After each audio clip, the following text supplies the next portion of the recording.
Hey there. So this is going to be a short discovery of the hand and its importance to the whole unit that I call Stuart, that you call yourself, and then maybe even how it is connected with other people's and their units. Uh, just a brief disclaimer, I am not an expert. You should not trust anything that I say. You should go look it up if you have a question. Look it up yourself or ask me. You can ask me, but I'm not an expert. And I don't care to pretend to be. I'm doing this because I found the best way to learn is to teach, and so I'm going to do that. So we've got these hands, right? All we can see is the skin. The skin is one layer. There are many other layers. There's the muscle, there's the fascia, and there's the bone. If we look at this image right now, you might think that the muscle looks like that. It doesn't look like that. It's actually one whole unit, and it makes up many different units that make up your whole body. And so one interesting thing I've learned about the hand is that we have these things which other animals don't, except for primates, called opposable thumbs. And opposable thumbs means that the thumb is opposable, that it can touch any of our fingers. A lot of other species have hands that go directly onto the earth. For us, we became bipedal, so that means that we started to move on our feet, and only 2 feet instead of 4 feet. We can move on 4 feet. We still have that ability as well, which is really interesting, and I think a lot more of you should probably do that a lot more than you probably do if you are a modern human, because modern humans, there is a difference between modern humans and ancient humans. Most of it, I would have to say, are environmental. Please excuse the noise behind me. I'm currently fleeing the smoke of California and heading north on the highway, and I just pulled over and am giving this little tiny lecture on the hand. So the hand, so there's many different layers. There's the skin, there's the fascia, there's the muscle. And the muscle is really interesting because on the hands and in the feet, the muscles serve a specific purpose, and that goes back to that opposable thumb thing. So we can clasp the things. So we are one of the most generalized tools in the history of tools. We can use any tool to our advantage. And this thing that I'm using right now is a computer and a microphone and a camera.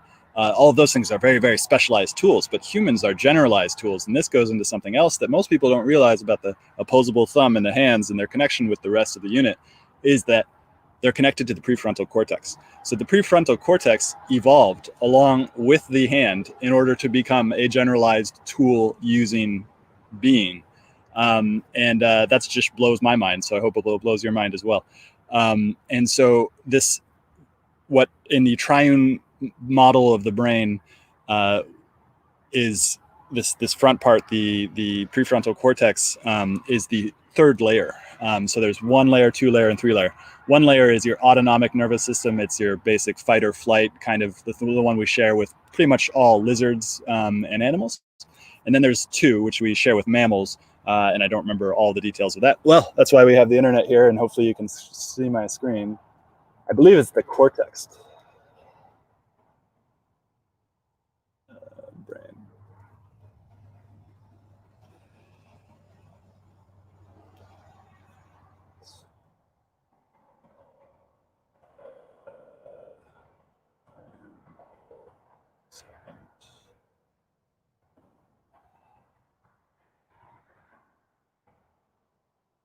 Yeah, here we go. So the 3-parted brain, we got the lizard brain, as I was talking, automatic nervous system, that automatic stuff. And then we've got the limbic system, that's what it's called. And then we got the neocortex. So those are the 3 types of the brain. And this neocortex is like intimately tied with the hand. Of course, it's not, that's like a over generalization, because other animals have 4 appendages, and the brain built off of itself over a long period of time. So if you just look at your hand, you're going to miss a lot of things, because we'll go into another layer of our multi-layered being. We've got the nervous system, and the nervous system is made up of nerves, and those nerves innervate our hands. And I believe it's C7 or C8. So the brain here goes, and then it comes off, and then it goes down to plexus, down your shoulders, and then all the way out. And there's 2 main nerves. I'm not going to go into that. but there's two main nerves, and they innervate the hand. And that nerve is surrounded by fascia, and it's surrounded by muscle. They're called neurovascular bundles. Yeah, and there's other parts. There's the blood as well, because it's also, you have blood flowing into your hands, giving them oxygen and taking CO2 away, because as the muscles work, they create byproducts, one of which is carbon dioxide, and that goes all the way back up through the through the vascular system, and then goes and feeds oxygen off of the lungs. So if you just think about your hands as these separate units, which is really great for learning, but should be done away with as soon as possible, then you're missing this whole other thing, which is that the lungs themselves are breathing in oxygen, delivering that to the hands and the brain and everything else, and it's one unit, and then disposing of carbon dioxide. So I think that's a good place to end it. Oh, well, no, let's go into the muscles as well. So there are intrinsic muscles and extrinsic muscles. I actually don't know what these mean. Intrinsic and extrinsic probably has something to do with the deeper muscles, because we've got like deep muscles like the psoas muscle and the longus colli in the throat, which help us to balance, and our endurance muscles, I believe. I'm not totally sure on that. And then we've got superficial muscles, which allow us to have lots of strength and power quickly. And most people, because of postural issues, because of breathing issues, are not using those muscles in the way they should be moving those muscles, or at least that's the model I have in my head. And so they essentially are, there can be worked on these muscles, and that's why it's interesting with the hands, because the hands are very fine, intricate movements. And if you want to go further into that, look up gamma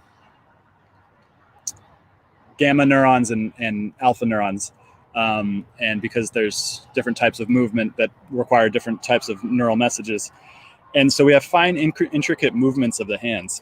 And so these muscles are not your powerful muscles. They're your really, really that's why we can create such amazing art, is because we can have such fine capacity, most of us. I didn't for a long time because of health issues. My nervous system was weak.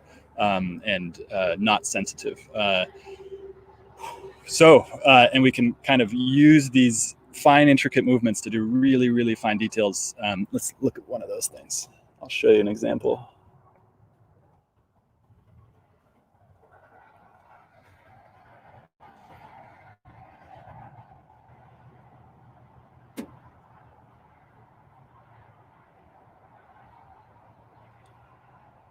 I'm on the hotspot, so my internet's not going that fast. Hopefully you guys are watching and following this without too much lag.